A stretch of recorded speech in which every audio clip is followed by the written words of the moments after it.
Welcome to From the King's Pen. I'm Arthur Diaz, and I'm here to share with you doses of writing, speaking, learning, and trying to live a little bit better day by day. Today my guest is George Cisneros. He is a US-born Latino bilingual missionary who left a comfortable life as a business owner in the US to move his whole family to Guatemala to live a life of purpose. George is someone who lives with intensity and with intention, and he applies that to everything he does.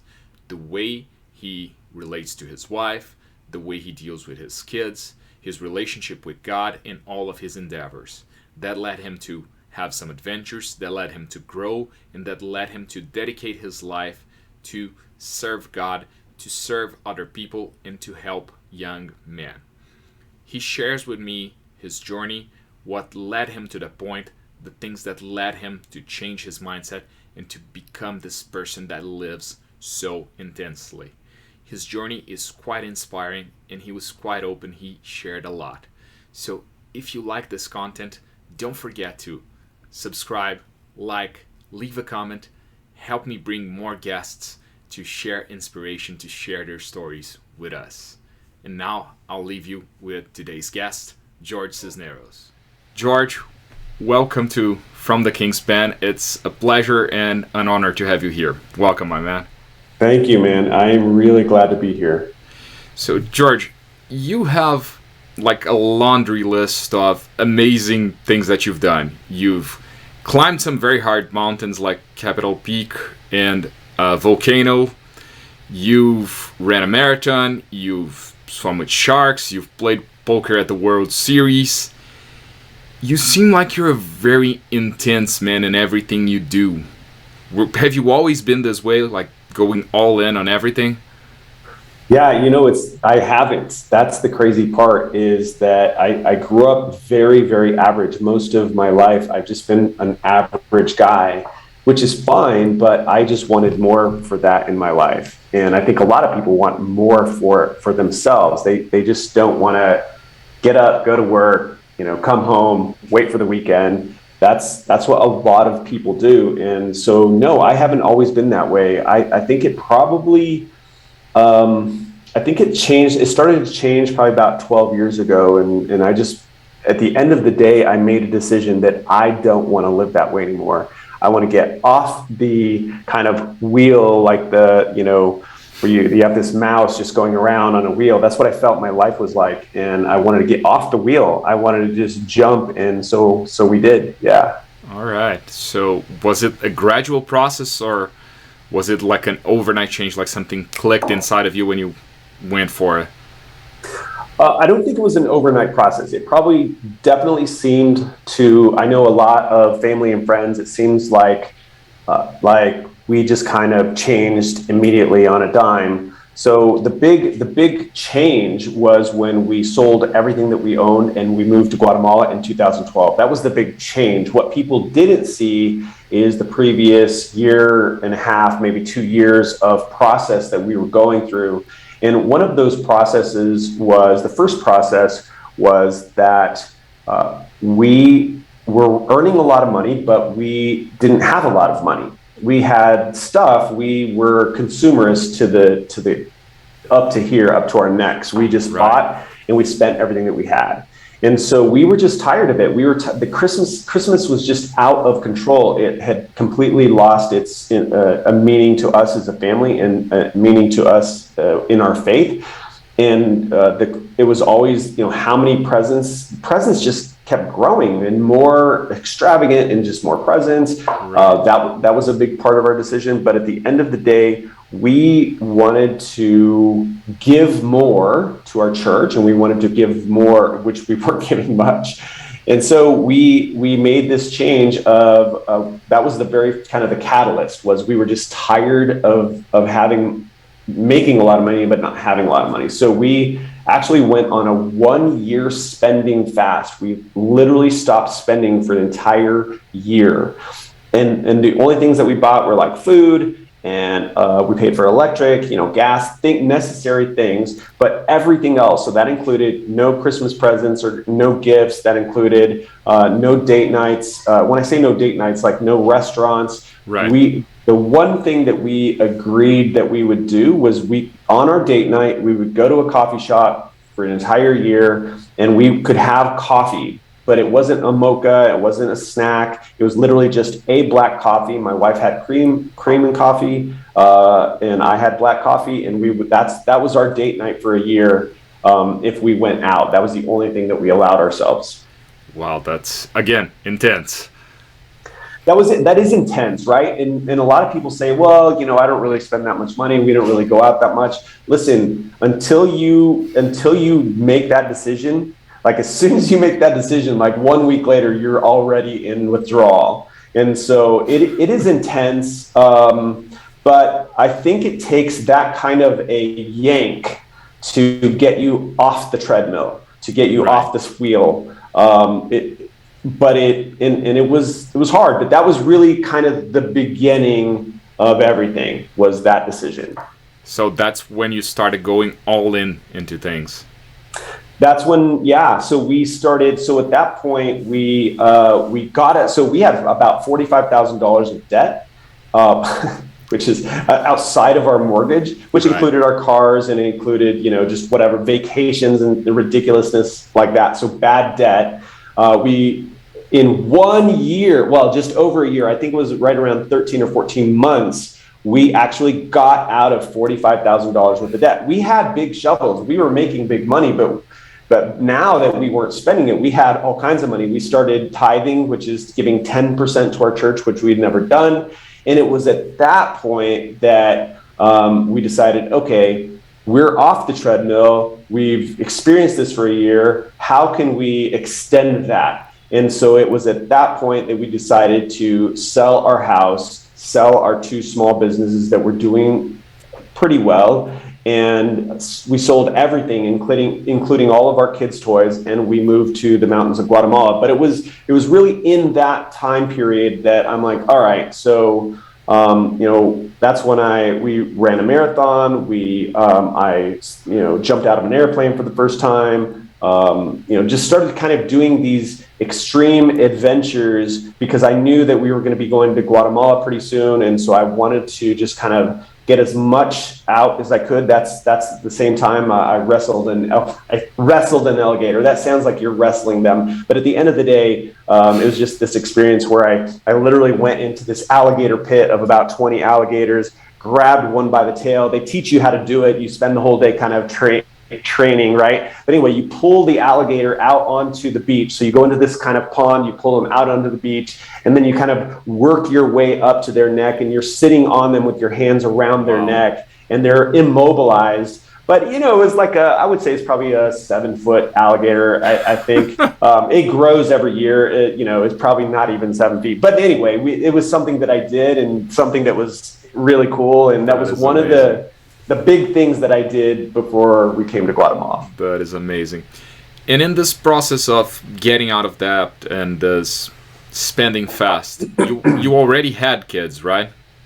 Yeah, we had 4 kids. How did your kids deal with that non-spending, with going from lavish gifts to a more restrained family?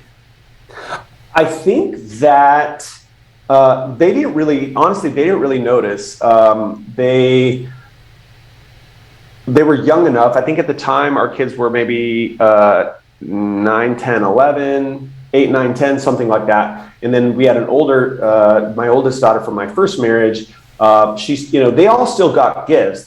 We weren't buying gifts. So they almost didn't notice. For example, grandma and grandpa, they're always just, continuously giving them things. And so Christmas it was more, so now it was just us and experiences with them. So we would do things with them rather than buy them actual physical gifts. So experiences are much more valuable. And so that also was just something that we learned in that short period of time, is that how much more valuable experiences are with people, whether it's camping with your son or, going to a ballet with your daughter, but it's doing things rather than having that physical gift. I promise you, my kids they remember that Christmas better than any other Christmas. I love this so much because a lot of people in nowadays fall into that trap of spending little time with their kids and showering them with gifts on the other hand. And you went the complete opposite way, and from what you tell me, it sounds like it really paid off because it was better experiences for them, a better financial health for the whole family, and probably you under a lot less stress, because I've never gotten to that point of debt, but I have been in debt, I have been broke, and let me tell you, there's nothing that makes it harder to sleep at night than hitting your head on the pillow and thinking, oh Lord, how am I going to make it? Where am I going to get that money from? So they probably benefited from having a better dad, a better mom, and everything just as a result of that, right? Absolutely. Yeah. It's when you are in debt, it does. I mean, when you're in that kind of debt, we were making $100,000 a year, and, that's plenty back, 12 years ago. That's plenty to pay your bills and have money. There was just no reason to have that kind of, we felt honestly like we were in kind of a prison, but, with focused effort, we paid it off. We had, like I said, I think, when you are making $100,000, that's enough to get out of debt and to kind of get back on track. Once you get on track, life definitely just feels different. And we've been living amazing, debt-free, adventure-full lives for the last 12 years. That's amazing. And then you went on to an even more intense and earth-shattering move, which is selling everything and moving to Guatemala. What did you feel while you were doing it? What was your feeling like experiencing that, selling everything, preparing for that? So I think there were a few times within that. So we made the decision weirdly, like literally overnight. I went on a trip to Guatemala with my church. We went to visit an orphanage, and I had been kind of searching for God. I was a Christian, but I was kind of searching for God for the previous year, literally just praying daily for him to grab a hold of me and to guide me. And so when I got back from that 1 week trip to Guatemala, I talked to my wife and I said, listen, I really feel like this is something that God's calling us to do. Let's go for it. And she said, okay. Like we didn't pray about it. It was just an easy decision. We were out of debt. We sold everything. And so we didn't, there were a few times where we look at each other and we're like, what are we doing? But for the most part, we were pretty resolved in our decision. And so it was even though we had spent the last year and a half kind of becoming more minimalistic and having less things in our lives, we still had so much crap in our garage, in our basement, and just, it was, I don't think most people have any idea, or maybe we were just hoarders, I don't know, but we just had so much crap. And you could just, as you're going through that, man, you start to uncover, it's kind of like, what do you call it? Like when you're searching for like bones or ruins. What's that called? Archaeological dig or something. That's what it was. It was literally, we're digging through that, and I'm like, oh my gosh, that's when I was into sports cards, and that's when I was into triathlons, and you're digging through all of that, and then you start uncovering all the crap that you bought that you haven't looked at in years. And it's, so it was kind of emotional going through all that. But once you get rid of it all, like now we live in a home that it's pretty minimalistic. We don't have a lot of stuff in our lives. When people come visit, I mean, it's very peaceful because we don't have a lot of crap everywhere at all. That's awesome. And again, it must be kind of a feeling of freedom, right? After letting go of all that. 100%. It is. I highly recommend it to anyone. is if you are tired of being on kind of that mouse wheel, that spinning wheel, if you're tired of it, here's the thing. There are no laws that say you can't get off. And so I think part of getting off is you have to be debt free. So work on that, in my opinion, work on that first. Get debt free. That's part of, being able to step off. But then once you're debt free, now you are out of prison, and now you can start making, clear-minded decisions on how you want to live your life. And that can look different for everyone. I would recommend that everyone's got this bucket list of things that they want to do. I personally don't love the word bucket list anymore, because I think bucket list is kind of like, I'm going to do that before I die. Like, I'm going to do that someday before I kick the bucket, right? But at the end of the day, you want to get that stuff done today. So what do? Like, if you have something on your quote unquote bucket list, make a list. I recommend make a huge list, whatever it is. Maybe there's 10 things or 20 things that you want to get done. And so write them all out and look at them and say, okay, of those, what are my top 3? And you whittle through them and you get down, these are the 3 things that I really want to do most of all. Okay, now pick one of the 3, delete all the rest of them. So now you just have 3, pick one, decide today when you're going to do it. So within the next 3 months, put it down, and, then go in and you can buy airline tickets, or maybe you can, even if, let's say you can't afford the tickets right away. And so you're like, okay, well, but I want to commit to this. So go to Airbnb, pick out a place to stay, pick out the date, and put a 50% deposit on an Airbnb, and commit yourself financially. Commit yourself if you're out of debt. This is what I'm talking about, right? So commit yourself to this experience, whatever it is. And if it's, I want to run a marathon. Well, freaking A, start today. So look for a marathon that you want to run. Find the date, work backwards, and get a training program that fits that, and get it done. Because too many people put it off. I think one thing that I've really kind of embraced and is a part of me is that I am self-aware. So I know I work really hard at understanding how I need to improve, or what it is exactly that is deepest on my heart. And then I'm also intentional. Being self-aware is not enough. You have to be intentional. And being intentional is exactly what I just explained. It's like, okay, I want to lose 10 pounds. How am I going to do that? And start today. Listen, we have 2 months left in this year, man. Get busy. You can still get a lot done. You know what I mean? Hey, with an adequate plan and not even a restrictive diet, you could probably, in 2 months, you could probably lose 6 to 8 pounds easy. So you could, absolutely. Exactly. Yep. Get a plan, figure it out, get to it. That's amazing advice.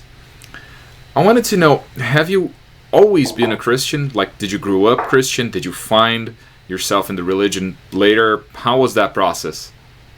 I grew up Catholic, and so Catholics have a very similar view. I'm now what I would call evangelical, which is slightly different. So Catholics believe in Jesus Christ as the Son of God, as do evangelicals. There are some variances, and people have different views about that.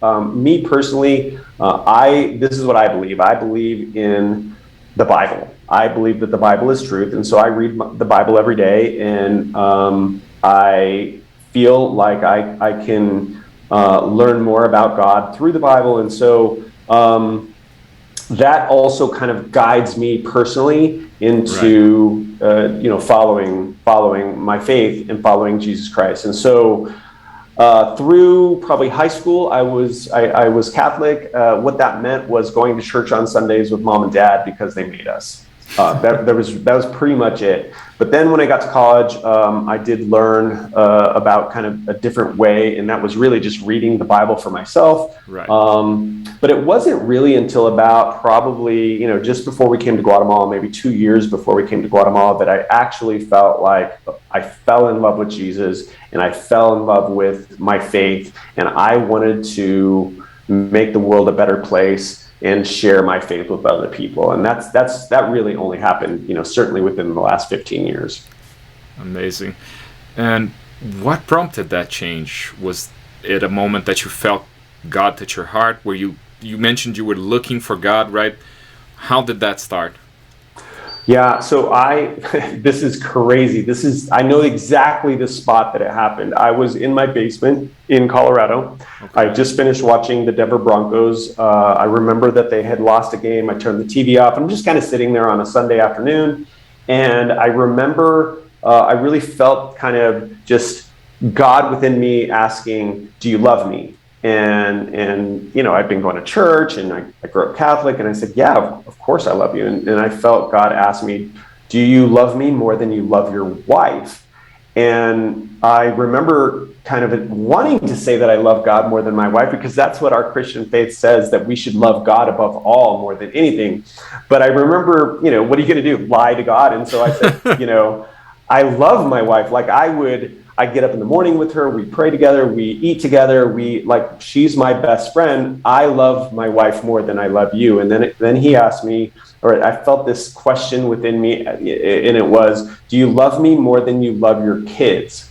And that one was much easier, because I would die for my kids. If my kids right now, if one of them called up and said, "Dad, I am dying, I need a new heart," I would give them my heart. When you're a parent, you realize what you would do for your kids, right? And so I said, "No, I love my kids more than I love you." And then I felt God ask me, and this is just the weird of weirds, and kind of funny, but not at all funny. And that is, God asked me, "Do you love me more than you love the Denver Broncos?" And it was at that point I realized I just spent 3 hours watching a football game like I do every Sunday. I had never in my life at that point, which is I was 45 years old, or whatever it was, 40-ish, 45. I'd never prayed for 3 hours straight. I'd never read my Bible for 3 hours straight.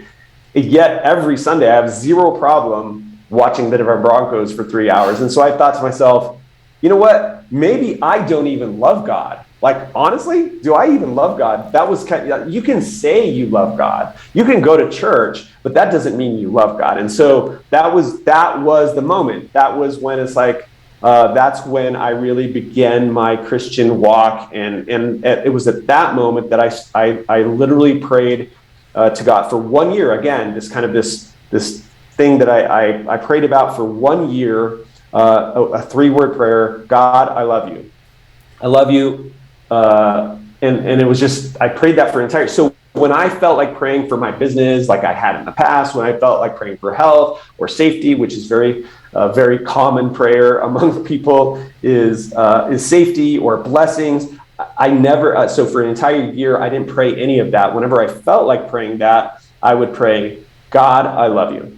And that was it. And I did that for an entire year. And it was at the end of that year that I realized there was this moment, and it's a long story, but there was this moment where I realized God loves me and I love God. Like, it was just this, I can remember exactly where I was, and I remember at that moment that I loved God, and I realized that. And that was when, that obviously was the whole thing. But it was a long process. It looks like it wasn't, but it was a long process that took me to get there. But I was searching after him. I wasn't just, I don't think personally, I think that we have to be intentional. That means, Right.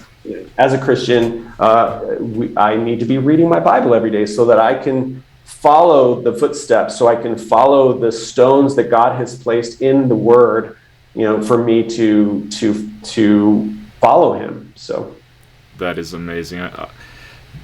That is not the first time I've heard a story like that, and it's always moving to hear that, and that intentionality behind it.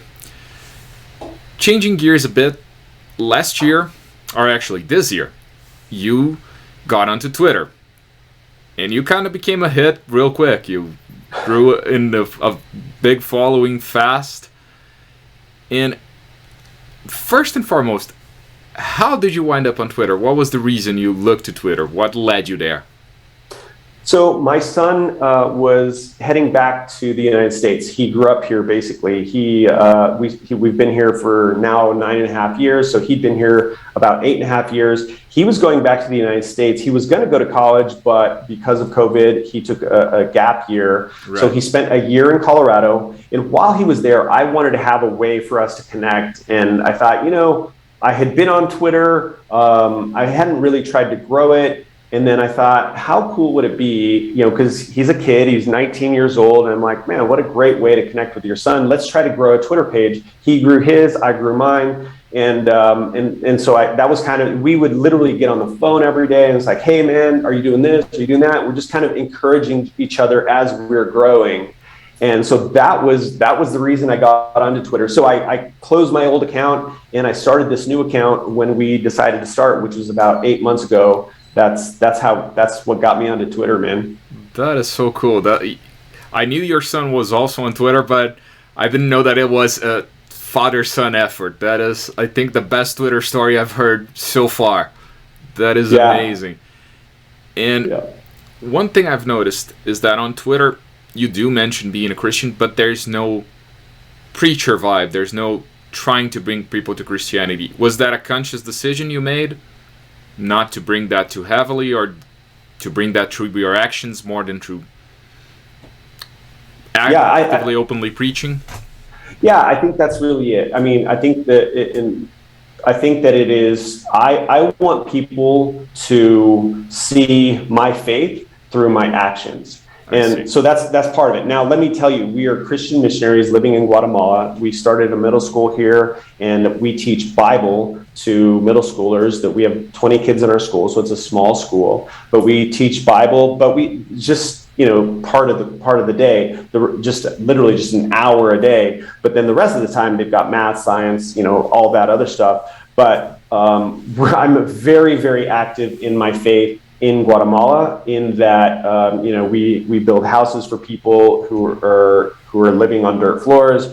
We helped people with feeding people in crisis. We fed 1,000 people a day for almost 9 months during COVID. I'm sorry, 1,000 people a month. So every month we would distribute about 100 pounds of food per person for most of COVID, the beginnings of COVID, right?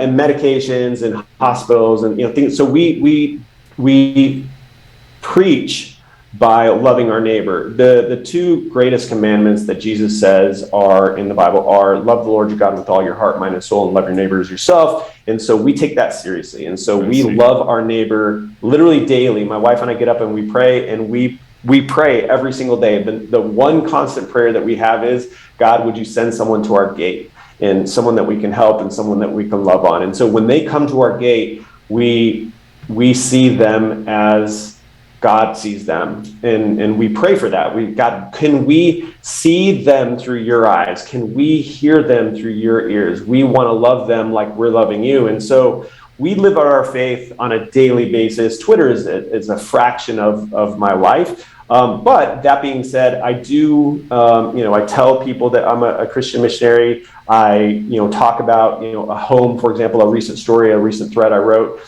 You'll probably notice that there is a slight shift toward that, toward more talking about my faith, but not in a preachy way, because I do preach when I teach the boys. I do basically preach. I share my faith, but I teach them how to read the Bible, and I do kind of, if you want to call it, I would say I preach, but that's not generally how I share my faith. I think that sharing my faith through actions, through kindness, through love, with the understanding that I am a Christian, I think is very important. I think there is definitely a place, and I think that God definitely calls people to share their faith that way. We see people here in Guatemala that are street preachers, that are going down the road with a megaphone, and they're preaching their hearts out, and God bless them. But this is the way that God has called me to share my faith. That is amazing. That is great. And I think this is me spending too much time on money Twitter, but in a way it becomes kind of your top of funnel on Twitter, right? You're opening up to people who you're not going to preach to them. You're going to show them, hey, this is how I manifest my faith. Instead of telling them, this is Christianity, you're going to show them. You're giving something that is probably more relatable to people who are not Christians, or people who have fallen out of faith or something like that, right? Yeah, I hope so. Yeah, I mean, I think there's a time and place. I will tell you this, that I get a lot of DMs, and in the DMs, I definitely share more of my faith. If someone is asking about, I have a pretty strong young man following, so I have a lot of young men who are following my account, and they're in my DMs. I mean, asking for advice on dating. When should we? Is it too early to have sex? Is how to find the right woman? How to the right partner? How to deal with this particular? So I am able to bring the foundation of my faith to those conversations. So in the DMs, I have a huge opportunity, and I use it, and everyone has been super open to it. And again, it's not like, hey, you need to do this. It's really just, this based on who I am and where my faith is. Right. This is my advice for you. And yeah, it's gone well. That's great. Yeah. As you said, you have lots of young men following you. You've kind of became known as the dad of money Twitter, because you are generous to young men and giving advice. Is it one of your goals in life to influence young men? Here's the thing. I had a great dad growing up. He wasn't around a lot, and he was a really, really good guy, but he worked a lot. He still works. He still works part-time. He's semi-retired. He'll never really retire, which I love. Men on a mission. Yeah, absolutely. But I really feel like I missed out on some things, and I want to provide those things to young men growing up. As it turns out, there are a lot of men, whether it's their 20s, 30s, 40s even, who this type of advice definitely resonates with, because they also were missing a dad. Maybe they didn't even have a dad in the home, or maybe their dad was absent like my dad. As it turns out, as I've kind of explored in my past and tried to understand kind of what happened, what I've realized is that my dad was trying to provide for his family. He was doing everything that he could. I mean, he was doing everything that he knew to do. And so my dad and I have a great relationship. I love my dad to pieces. And we, whenever we get together, it's always good. I've never, so it's a good relationship, but I want to offer young men more. And a lot of times that message translates to single moms. I have a lot of single moms as well who were just, DM me and say, hey, I'm just so grateful for that information. I'm going to pass that on to my sons as they grow. And so I think there was this gap that I feel that I've been able to fill at least on this side of Twitter, which has been a lot of fun. That is pretty cool. And you have, from what you share on Twitter, an amazing relationship with your wife. Right at the beginning of our conversation, I noticed you always talk about we. You don't even talk about I, it's we. And I'm assuming you meant you and your wife from the context. And I see a reflection again on being intentional, and the same approach that you had in terms of loving God actively you have towards your wife, right? How did that develop in your life? How did you get to that point? Dude, man, we've been married 23 years, and our first year was a nightmare. It was absolutely awful. I don't know how we survived it. We were both young and immature, and then the next 6 years were almost as bad. They were pretty rough times, to be honest with you. So we had about 7 years of just a really rough marriage. But there was a point, and to be honest with you, I kind of at one point given up. She'd also kind of given up, and we were just like, okay, we have kids, but we're going to live together and make the best of it. And not really, my thinking at the time, like 7 years in, was I'm just going to be here. I'm going to be kind. I'm going to be there for my kids, sort of. But at the end of the day, I'm over it. That's kind of where we were, which is mind-blowing because of where we are now. Wow. And, one thing that you mentioned, you said, at least it appears that way on Twitter, that you have a good relationship with your wife. I think there are a lot of people on social media, Twitter or Facebook or Instagram, who are kind of projecting this great relationship with their spouse.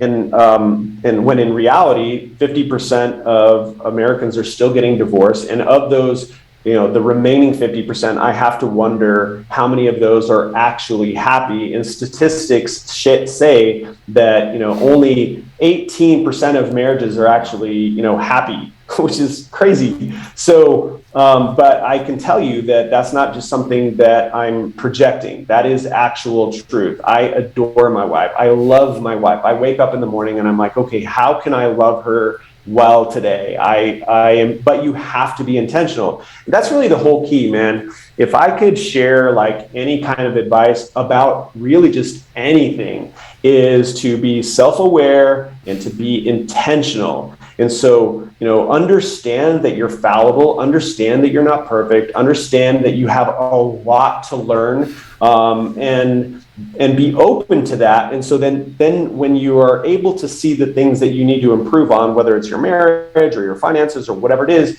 then the whole key, so it's really a 50-50 thing, because then the next thing is, okay, what am I going to do about it? If you just think about it, that's just not enough. And so with my wife, I mean, we just came to a point. Obviously, it started to get better. Quite honestly, I don't know exactly what happened, other than we both, I think the main thing is that we both stopped being so selfish. We were just so incredibly selfish in the first years. Once we started being less selfish, that just continued to grow. And I knew the type of husband I wanted to be. And so I just, this is crazy. It just occurred to me as I'm talking to you, but we watched a movie called, want to say maybe Fireproof. And it's this really cheesy Christian movie that was a part of our marriage healing and a part of our marriage getting better. And but in that, they talk about this book called The Love Dare. And that book is, listen, if you're struggling in your marriage, I would recommend watching the cheesy movie with an open mind. Kirk Cameron is in it, but then buy the book, The Love Dare, and follow it. It's literally just a day by day. This is basically how to love your wife daily. And that was kind of weirdly, as I think through this, I didn't realize this, but that was a big part of me becoming more intentional. Gave me specific ways on how I could be more intentional about being a good husband. I, at some point, had to stop worrying about, keeping score. That was another thing, is I stopped keeping score, but I'm doing this, or I deserve this. It was like, okay, I'm going to give 100%. And if she doesn't give anything, that's okay, because my peace and my satisfaction and my love comes from God. And so I'm not going to put that pressure on her. And so once I stopped counting and keeping score, she also stopped counting and keeping score. So can you imagine, instead of us giving 50-50, because when you're doing 50-50, you're keeping score probably. But all of a sudden, we're both giving 100%. We're not keeping score, because I'm going to have a bad day. I'm going to have a bad week. I might even have a bad month where I'm struggling. And she's there. She's still, regardless of how much I'm giving, she's still giving 100%, and it goes both ways. And when you can get your eyes off yourself, I think that a lot of really good things in your mind, in your life, can happen. That is great. The stop keeping score is so hard to do, but I think this is amazing advice. Yeah, it's. Let me just tell you, dude. It is massive. If you can get to a point in your marriage that you're not keeping score, and that if you're just loving them because you're just loving them and not keeping score, man, that is the difference maker. If you can get there, you're good to go. Don't worry about what the other person is doing. You just keep going, and then everybody's going to say, they're going to say, yeah, but what if they're not pulling their weight? Boom, you're back into keeping score again. That's not it. That's not at all what I'm talking about. And I know it sounds hard, and it is in the beginning. Let's be honest. It is in the beginning, but you get to a point where it's just not hard. It's not hard to love my wife. It's really freaking easy to love my wife. And it's really easy to not keep score. It is so easy to not keep score, especially when they're on board, and when you're both giving 100% and you're not keeping score. I'll tell you, as far as marriage advice, man, that one is massive. You can write that one down, and and take that one to the bank and put all your money on it. All right. And speaking of advice, you've talked about having standards for who you wanted to be as a husband, but you also shared a piece of advice that you gave your sons and that you shared on Twitter about having standards for who you would want as a wife. And you said that it was the most important piece of advice you gave your sons, right? Don't settle for a wife. I love that because at first it sounds kind of like common sense, but we live in a society that more and more having standards is kind of seen as being too harsh or being too demanding, and you stuck to that. How was the reaction to that advice in the Twitter community? Did you get any pushback from that, or did people get on board? No, I think I got really good. You're always going to get a little bit of pushback once you start growing on Twitter, and you start having posts go semi-viral. You're going to get some pushback, and it's really hard not to take those personally. But that particular thread is actually my pinned thread, my pinned tweet on Twitter, and I think it is. No, I take that back. It's not, but. It is one of my more popular threads that I've written. And so a ton of people really resonated with it. It does sound like kind of basic advice. And it is really, right? I mean, it's kind of common sense, very basic advice that no one really seems to apply. And I think that part of the reason is because we are in a society of instant gratification. We have microwaves, and it's like, how many times have you put something into the microwave, put it on for 2 or 3 minutes, and you're like, come on, like that's the longest 3 minutes ever.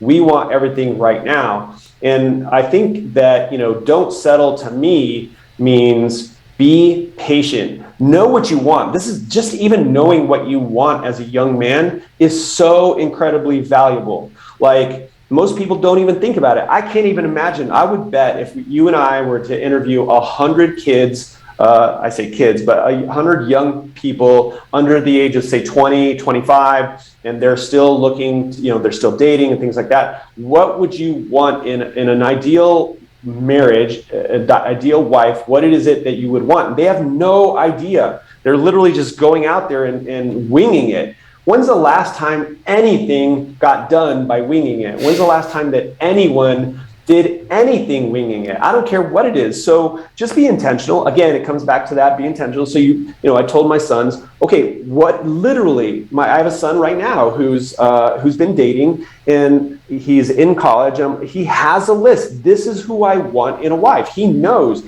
And then it's like, okay, what is of that list, what's non-negotiable? And he has like 3 or 4 things on his list that are non-negotiable. So when he runs across that person that has one of the non-negotiables, it's such an easy, he doesn't have to keep dating them to see if, the other stuff outweighs it. He just says, no, that's not going to work. And it's over.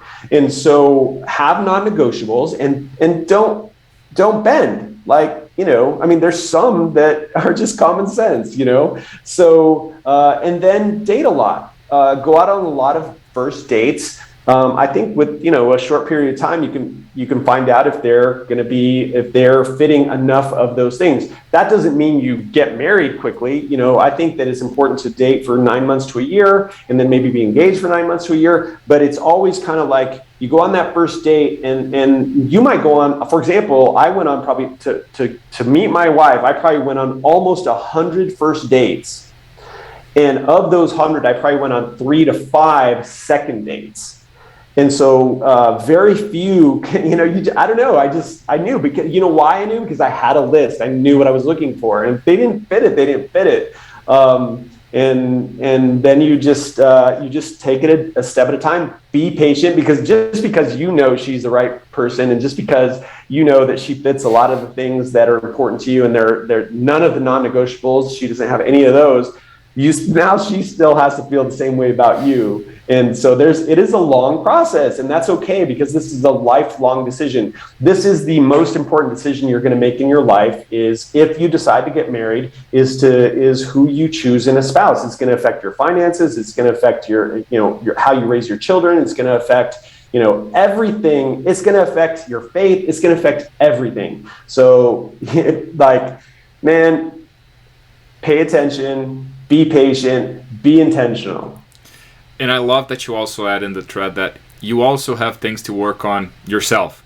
That's, man. Absolutely. So that is very important. It's not, you have to meet the other person's non-negotiables too. So you have to put yourself into it, right? Again, Absolutely. being intentional. It's what goes out throughout all of this. Absolutely.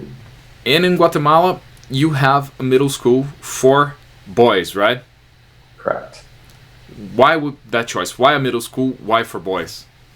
Yeah, that's just really felt to us like what God was calling us to do, and that's kind of a weird.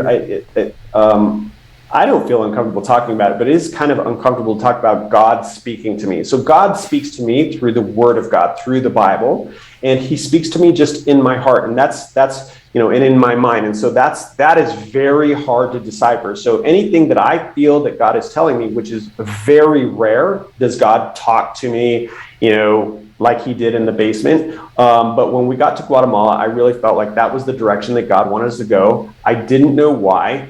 But it was probably 5 years into our ministry that we realized the purpose behind it. And of course, I look back and I think, wow, God sort of knew what He was doing. But I went to a church service, a local church in our village invited me. They heard that I was going back to the United States for a fundraiser. They wanted to pray over me, and they wanted to pray that would be a success. And so they invited me to the church. And it was at that point, as I looked out at all the people praying, that 90% of the people there were women praying. And so there were no men. Literally, you had the pastor, the associate pastor, and maybe one other man or something like that. And there's probably 25 women. And they were praying for me and praying for this trip. And I realized at that moment, as I'm going back to raise money to fund this boys' academy, it was at that point that I realized and started to check into it more, that boys stopped going to church at about 10 or 11 years old. Their dads don't go to church. I didn't really think about any of that when we started this boys' academy. And so, to see that come, 5 years later, that really here's the problem is when you have men with no morals and with no spiritual guidance, they were leaving their families, tons of single moms, all littered throughout the villages of Guatemala. And why is that? It's because the man would come, he would get a girl pregnant before marriage, and he would stick around for maybe 1 or 2 babies, maybe 3, and then he's like over it because there are no opportunities here, so he gets frustrated and he gets overwhelmed, and so he just leaves and he goes to another village and he does the same, starts all over again, and he might have 3 different families that he can't provide for. And of course he doesn't believe in God. He doesn't go to church. He has no guidance. His dad probably did a very similar thing, and it's just this horrible chain reaction and cycle. And so it wasn't really my decision. It was just a direction that we felt God calling us to. We were obedient, and then 5 years later, we were grateful enough to see clearly why we were doing that. God didn't have to show that to us, but He did, and to see that. And now, so what kind of the how do you call it? The kind of the theme of our ministry is raising boys to be men of God, to be leaders in their own homes, to lead their family well. That's who we are and what we do. Amazing. You're being kind of the wall that's stopping that chain reaction, right? That snowball effect of more fatherlessness and more lack of morals. You're trying to, even if our few boys, stop that from growing so that it can multiply, right? You're trying to create a chain reaction in the other way. Absolutely, yeah. First, we got to stop the chain reaction, but then hopefully, and we don't have control over it, but hopefully those boys do stay with that. Hopefully, they make good decisions in choosing a wife. Hopefully, they stay with their wives and lead their families. Because if we can just keep families intact, and they don't have to have big houses, they don't have to have great jobs, but if we can keep them intact, just having a dad present makes all the difference in the world. I 100% agree. George, you lived and you are living a very full, blessed life. You've improved your life in many areas. You've improved your relationship with God, with your wife, with your family. You did all that by improving the man you are. What would you tell someone in their 20s who right now is feeling lost, who has no direction in life? What would be the first thing you tell them? Weirdly, I've had a lot of young men come to me. I could literally go to DMs right now and read from guys who are like, I have given up, I'm burned out. They're like in their mid 20s and they're just over it and they're frustrated and they're done. And so this is what I tell them. I tell them to work on themselves first. You have to take care of yourself. You have to get to a point where you can stand up straight. And so what that includes is the first thing I tell them is to get into an exercise program. And that might start out with just walking 10 minutes a day. Eventually you hope that turns into maybe a half hour or 40 minutes. It doesn't have to be, a gym membership. There's plenty of things that you can do online.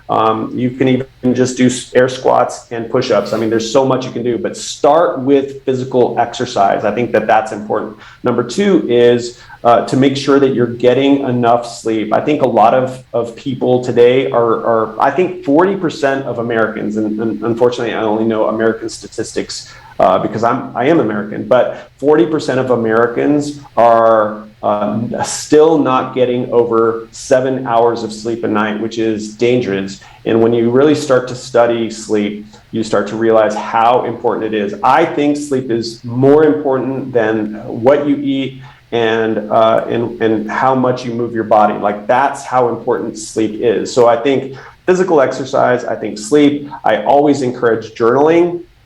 And so what I tell them is, I'm like, okay, for the next 30 days, just do this. Like, it's not going to take you much time. Exercise, journaling, and getting enough sleep, and meditating. And I encourage them to explore meditating. And you only have to meditate 5 to 10 minutes a day. Start out with 5 minutes a day. And I only meditate 10 minutes a day, but it is enough. And it makes a massive difference in my life to be able to learn how to focus your mind on just one thing. And so meditating is important. And I think also just I encourage people to read. You'll notice on my Twitter account, I am always recommending books. I'm a huge, massive reader. And so I love learning. And there are some Twitter gurus who say, oh, well, you shouldn't read too many books. It's more important to read a few books over and over. And I think that's fine. I think that's good. But I also think it's okay to read a lot of different books. You don't have to soak it all in. I just continue to better yourself. So you might, if I read a book, I'm looking for one thing that I can take from that book. That's a huge, you think about like 300 pages of a book, 250 pages.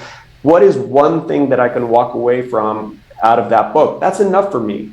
And so, those are some of the things. Do that for 30 days. And this is what I tell them. Do that for 30 days and then come back and then let's reevaluate. How are things going? And then let's move on from there. And we can see if maybe you need to do it for another 30 days, or maybe we need to add something or take something off. But that's kind of the start of, 30 days of just cleaning up your life and gaining some mental strength and gaining some physical strength. And I wish I had him pulled up. I recently got a message from a guy who said, hey, George, I've been doing this for 30 days. My life is changed. I thank God for you. I mean, he was just blown away. And that's literally, our cells are recreating every, every 6 months or whatever. We're literally brand new people I promise you, within 90 days, if you do something for 90 days, you can become a completely different person with intention. Just be intentional. That connection that you just drew is awesome. I had never thought of that. We literally renew ourselves, like the whole cells of our body, from time to time. So there's nothing stopping us from really renewing ourselves as a whole. That's brilliant. Absolutely. I think mindset is also just really important. I think it's important for people to understand that, so that's part of the exercise is journaling. And I give them prompts, and I have 3 prompts. It's like, what are you grateful for? I always start out with that. Matter of fact, that was my tweet today. Like, what are you grateful for? what are you excited about? So what are you looking forward to? And then the third thing that I always ask them or give them as kind of homework for 30 days is, what are your 3 main goals? And then I also say, don't, if you feel like writing 10 goals, if you feel like writing 10 things that you're grateful for, don't limit yourself to 3, but always have at least 3. So don't limit yourself, but always have at least 3 in those 3 areas. That one thing of journaling in those 3 prompts is enough to really yank you into a new frame of mind. That's great. George, I know you have your book, Everything Your Dad Wanted to Say But Didn't, which I'll link here on the description. Thank you. Where else can people find you? On Twitter, right? 1G Sisneros. Any other services, anything else you'd like to plug? Anywhere else people could find you, or just the Twitter? No, thank you, man. I appreciate it. Well, first of all, thank you for linking the book. It is a very short book of my most popular threads and a few popular tweets. It's a free book, so I hope that people download it. Eventually, I'll be putting out a newsletter that's coming at some point. I'm not terribly worried about it. But the best place to get a hold of me is definitely Twitter. Send me a message, send me a DM. I'm happy to, just get to know you and to chat with people. I am in December, and I don't have a date, but at the beginning of December, I am going to be starting a service of 30-minute strategy sessions to help people. What I'd like to do is help people grow their Twitter accounts to 1,000 as quick as possible. That's number one. So obviously there's a lot of people. I think the average person most people that are on Twitter are like at 200 or 300, but they want to grow. They just have no idea how. So I want to be able to help them to grow to 1,000 as quick as possible. And then also just kind of help you get a new mindset for your life. So mostly for young men, but it could be really for anybody, but it's like, okay, just kind of what you were talking about. What can we do for the next 30 days to really make a massive difference? So I think that if I start that in December and kind of get people ramped up for the new year, I can recommend 1 or 2 books that they can read. I can, give them, some direction on exercise and meditating and things like that. So those are the 2 areas that I'm going to be focusing on with my 30-minute strategy sessions. That honestly is probably one of the most exciting things that I'm doing right now. Is just I love to help people, and I think it's a really great way to be able to do it one-on-one over Zoom. Let's make a plan for your life so that you can have the very best year of your life in 2022. All right, George. This is amazing. You show something there that a lot of people fail to realize. Twitter is all about the connections, and that getting into the DMs, getting into those calls, people are there to help you. There's a lot of help you can get, and those 30 days can change your life. No doubt about it. You can do so much in 30 days with intention. And as you said, starting with as little as 10 minutes of meditation, 10 minutes of journaling, 10 minutes of walking. If you're not doing any of those, if you have no direction, that will already be huge in your life. Huge. That is great. George, thank you so much for sharing all of this. There's no doubt in my mind you are the dad of money Twitter and self-development Twitter, but also a father figure for many people as well. And I know firsthand, I grew up without a father. I know how hard that is. I know how important good male role models are. And you are doing God's work, man. You really are. You're acting to multiply that work, to create more good men, more good women, more good people out there. So thank you very much for being here, for accepting this invitation. Thank you for what you do, and thank you for all this inspiration. Arthur, man, I really appreciate it. I've had an amazing time, and you had incredibly insightful questions, and it has been one of my favorite podcast experiences I've ever had. So I really appreciate your inviting me, man. My pleasure. So thank you for being with us. I hope everyone liked. Go follow George. Go DM him if this moved you. Leave a comment here. Let me know if you like this. And I'll see you soon with more doses of insights from the King's Pen. See you, George. Take care.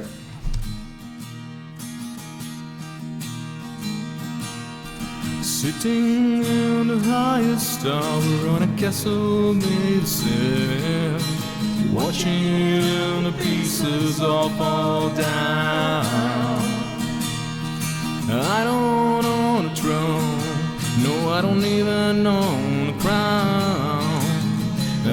yeah, and I watch it all fall down.